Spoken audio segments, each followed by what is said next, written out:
The Jackson State Prison System is a warehouse of stories.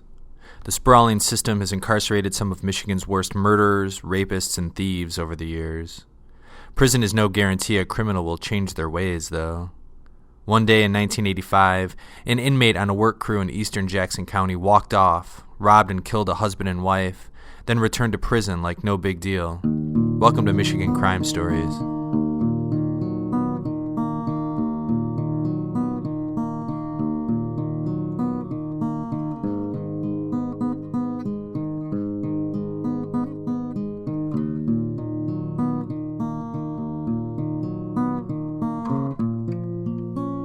Michigan Crime Stories is a podcast that explores murder, mysteries, and mayhem in the Mitten State.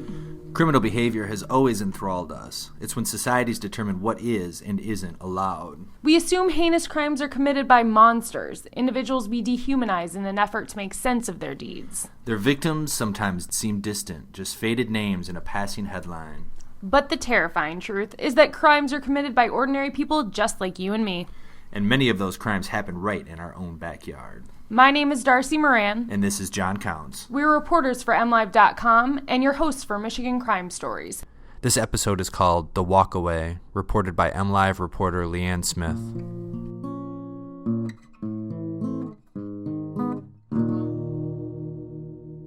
She had taken a day off from her 30-year job with Michigan Bell Telephone Company. Janet Rose, a well-liked church organist, was enjoying the quiet of her neatly groomed home on a dead-end country road surrounded by woods and meadows.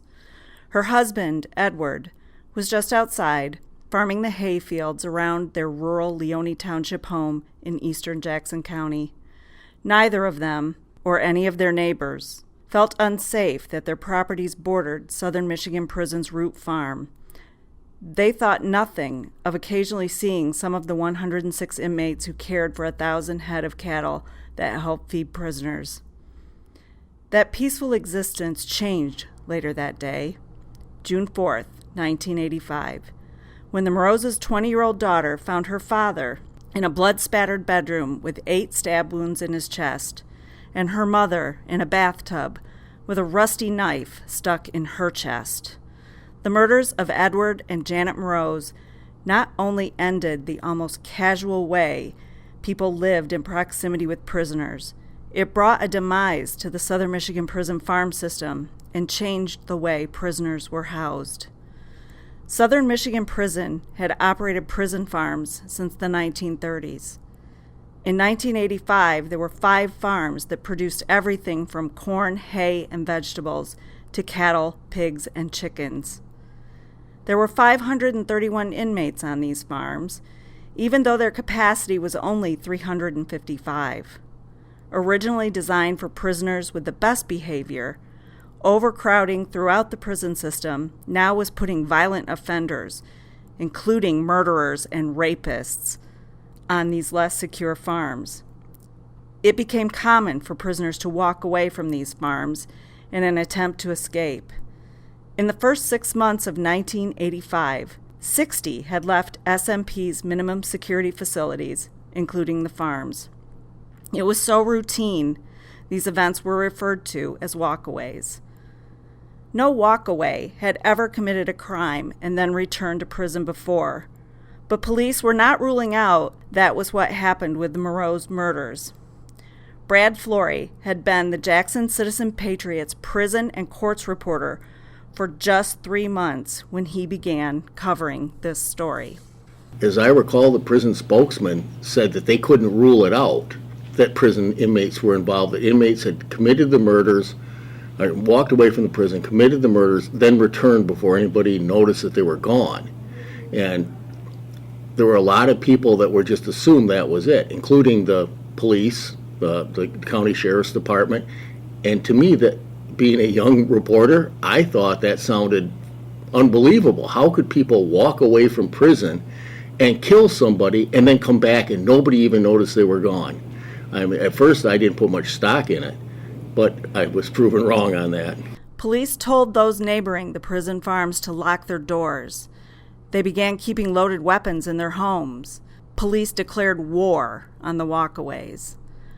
3 weeks after the Morose murders, Carrie J. Hardin Bay, a 35-year-old inmate from Detroit, serving a 15 to 30-year sentence for 2 armed robberies, and who had a lengthy list of misconduct citations on his prison record, was arrested.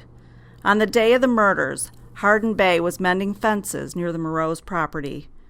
The motive, police said, was robbery. Cash and jewelry were missing. His fingerprints were found on a bottle of rum taken from the Moreau's refrigerator. Hardin Bay was charged with 5 counts of open murder, felony murder, and robbery.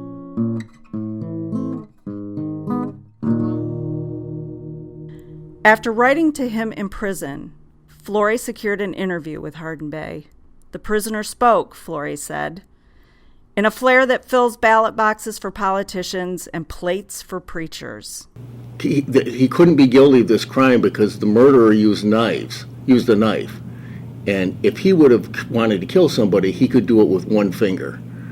And I'm thinking, this is not really what I think is proving you're not a psycho killer. That was my thought at the time. Hardin Bay declared his innocence, saying the evidence against him had been planted as he'd never been in the Moreau's house. Then Jackson County Prosecutor Joe Phillip took issue with Hardin Bay's comment about the fingerprints. Phillip said he needed Flory's notes to turn this statement against the prisoner. He could use it, he said, to prove that the fingerprints would not have been there if not for the crime. In the journalism profession, you're not supposed to get involved in the prosecution or defense of somebody charged with a crime. So I was a little bit leery of the whole thing, and I mailed all my notes and stuff to a friend, and then they got subpoenaed, and then my friend didn't exactly, he says he mailed them back. I never got them. Flory offered his resignation over the situation, giving letters to editor Bob Ludwig and publisher Buck Weaver. Buck Weaver, I always liked that man. I love that man for this. He came up to my desk and took that letter and ripped it in half, threw it in the trash, never said a word.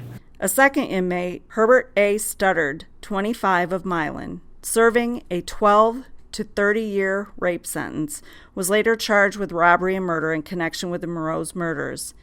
He confessed he participated in the crime because he was in mortal fear of Hardin Bay. From what little bit I saw, both in his trial and or in his court appearances, and also my interview, I could understand how even somebody who was a convict in prison would be afraid of the guy. That was the impression he left on me, that he was a frightening individual. Studdard was found guilty on all counts, but neither his testimony nor his confession were allowed in Hardin Bay's trial when it began in February 1986 in Grand Rapids. Hardin Bay was found guilty of second-degree murder and armed robbery. Jurors said they were confused and thought felony murder was not as severe as second-degree murder. He was sentenced in May 1986 as a habitual offender to 90 to 150 years and remains in the Thumb Correctional Facility. Due to the prison overcrowding at the time of the Moreau's murders, roughly 79 of the 106 inmates at Root Farm were serving time for assaultive crimes. Nearly half had been convicted of sex-related crimes. And to be fair to the people that worked in the Department of Corrections, they were put in a horrible situation to manage a prison that was, at that time, had, I believe, more than 5,000 inmates. It's bigger than many small cities around here. And, it was impossible to manage that environment real tightly. These murders directly led to the establishment in the prison of a special team to catch walkaways in Jackson and Washtenaw counties. They led to the prison's farm barracks being closed by the end of 1986, and to other reforms to keep the prison from becoming so large and overcrowded it couldn't handle the population. I think this case really started sort of a whole significant reevaluation and toughening of how we're going to handle prisoners and make sure they're not in minimum security when they're they don't deserve to be, which, by the way, I don't know about Studdard. I don't remember him distinctly, but Hardin Bay never should have been in minimum security, never, and everybody knew it. Hey, this is John Counts with Michigan Crime Stories. I'm sitting down here with Leanne Smith, the lead reporter out in our Jackson hub, and she's going to tell us a little bit about how she came across this story today. You want to take it away, Darcy? Sure, John. So, hey, Leanne, thank you so much for sitting down with us on this. I was just going to start out. So, obviously, everyone here, John, yourself, and me, we've all reported on crime stories before. There is always this element where you sometimes have to interview a suspected killer. But I found it so interesting, Brad Flory's story here. I was curious if he told you, being a young reporter, his feeling going into that interview. Brad actually had written a letter to Carrie Hardin Bay after he had been charged in the murders. He wore a lot of religious medals. He belonged to a Muslim-like religion, and Brad kind of tried to get his foot in the door by commenting on, he noticed during his arraignment in court that he wore these medals. And Hardin Bay wrote back to him and said, "Would you come out to the prison? I'd like to talk with you." And Brad was like, "Absolutely." That was sort of what he wanted to do by opening the door and writing that letter to him. Another question I had, and then I'll let John take it from here, was, this whole issue, it seems like a high embarrassment to the corrections department to have this occur. Was there ever a really true response from them on that, or were there any lawsuits? The family, the daughter of Janet and Edward Moroz, did file a lawsuit against Department of Corrections, and it went on for a number of years. And, eventually went nowhere. They never were awarded any damages or anything like that. However, as, we talked about, it created a lot of reform within the prison system. A lot of high-level politicians got involved in this case and how this happened and all of the overcrowding in the prison. And really, it probably ended up resulting years and years later in the full decentralization of the prison, which is now several small prison facilities instead of one large one, because they're obviously easier to manage. And did you ever hear, did the news ever report how the family felt about those changes? We did not. The story sort of ended in our archives, so to speak, with the lawsuit from the Moroz daughter that went dragged on and eventually went nowhere. I don't believe that any of them still live in the Jackson area. I could be wrong, but we've not had any contact with anyone from that family since then. So this segues nicely into my question about the family. You said she was a church organist and that they lived kind of out in the country. What else do we know about the family? And what you said that they had a daughter. Did they have any other kids? And what's happened with them since? I believe that they also had a son. He was in the U.S. Navy at that time and was not home. The daughter was 20 years old, still living at home, just working. And found her parents that day when she came home from work and walked in the house. There was a hole in the wall and there were some papers scattered around on the floor, and she was calling out to her parents with no success and started walking through the house and walked in on a pretty gruesome and grisly scene, as it's been described. And so what's the legacy of this story in Jackson County? I mean, is this something that people still talk about? How is this remembered? I mean, it's a very well-known story. This was tragic we reported, people lived in proximity to these prison farms with no care or thought about seeing prisoners at work on the farms. The walkaways were very common at that time.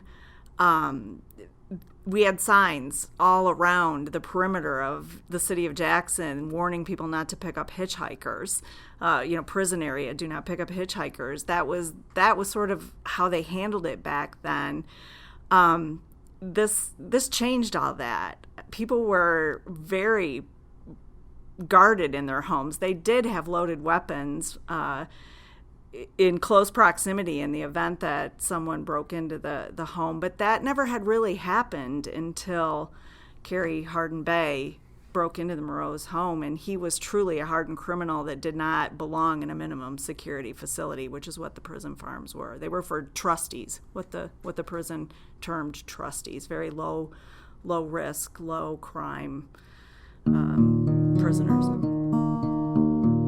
Thank you for sharing your story with us today, Leanne. This is John Counts with Michigan Crime Stories. And I'm Darcy Moran.